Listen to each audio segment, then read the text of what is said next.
This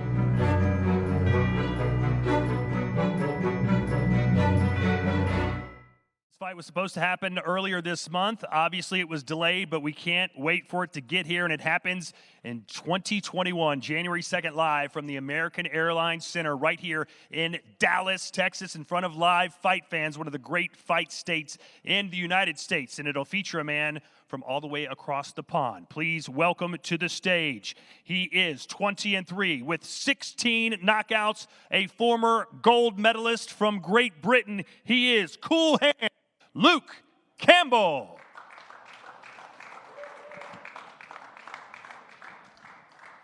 And his opponent, ladies and gentlemen, he is undefeated, 20-0 with 17 knockouts and arguably the fastest hands in all of boxing. Welcome to the stage, the Flash, King Ryan Garcia.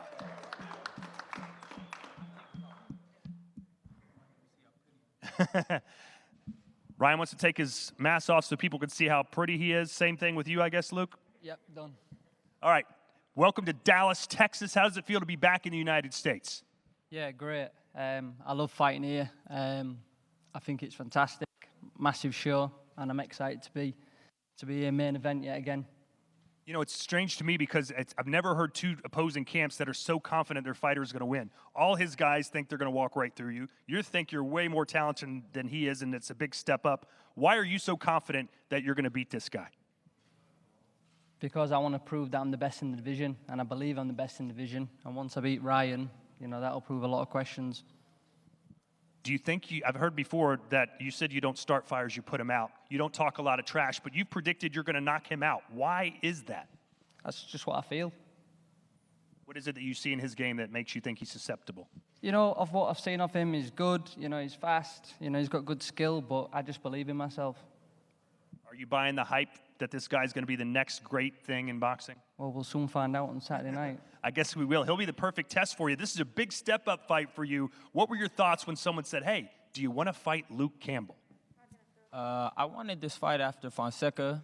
I called out Linares, and obviously I mentioned Luke's name. So when Linares fell through, you know, time passed, and they offered Luke Campbell as a mandatory, so I was excited. I was like, well, my dream's coming true. I get to fight the guy I want to fight, and I was already wanting to fight him, so guess the stars aligned perfect.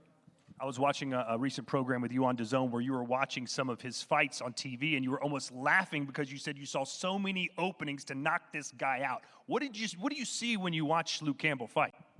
I think I've always said he's a good fighter. I never said he wasn't a good fighter. But I just know that with my skills and what I have and all the hard work I put in, I'm confident that I will come victorious. So this guy thinks he's going to knock you out. You've seen he's been blitzing through people. His last fight only lasted about 50 seconds. Is your strategy just going to be to avoid the early knockout and then wear him down as the fight progresses? My strategy is just to win, you know, by any means possible. Most of his fights end early, though. He hasn't been long distances. I think he's only been the distance once in the. It's because I didn't let it happen. Yeah? That's the only reason. But I've trained as hard as I can for 12 rounds. So if it happens to go that way, I will go that way. If he brings it out of me, if he's tough, if he could take a shot, then that's what's going to happen. But I'm ready for it. So, you know, they could say all they want that I can't go 12 rounds. But when I get in there, I've trained as hard as I can to go 1,000 rounds. But don't you have a little bit of unanswered questions yourself? Yes, you're very confident. There's a lot of unanswered questions, but that's because I haven't got the chance to display that. You understand? If they took me to 10 rounds, 12 rounds, I would have went those rounds. But I haven't gave him the chance because I seen a shot and I took it. Now, if Luke could do it, he will do it.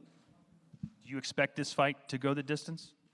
I expect this to be a great fight. I've trained for a war because I know Luke is he's a tough guy. You know, when he gets hit, when he gets dropped, he gets up, he keeps fighting. So like I said, if he could take the shot and he gets dropped, I've seen him get up and fight on. So I think that it might be a good fight. There are some people that watched your fight against Lomachenko where you fought brilliantly, quite honestly. You were fantastic. That think maybe he took a little bit out of you, that maybe you've regressed a little bit because of that fight. Do you feel like that's taken some energy from you? Yeah, everybody says that I perform well, but me and myself, I knew I didn't really perform to my best of ability. And when I watched that fight back, I can be so much better than that. And ever since that, I've trained, I've strived to be the best I can be and be the best version I can be for this fight. To all your fans and family that are watching right now back in the UK, what's your message for them as you get set for this fight? My message is just to tune in Saturday night. I've come to fight. This is going to be a fantastic fight, and I believe it's two of the best in the division that are facing off against each other, and it's going to be a fantastic fight. Ryan, what say you now as you get set to fight perhaps should be on paper at least the toughest fight of your career? You're going to get some questions answered. What are you going to deliver for your fans Saturday? Man, I'm going to just give everything I got with this year, all the loss of family members and just everything, the sacrifice, the tears, everything that we all gone through.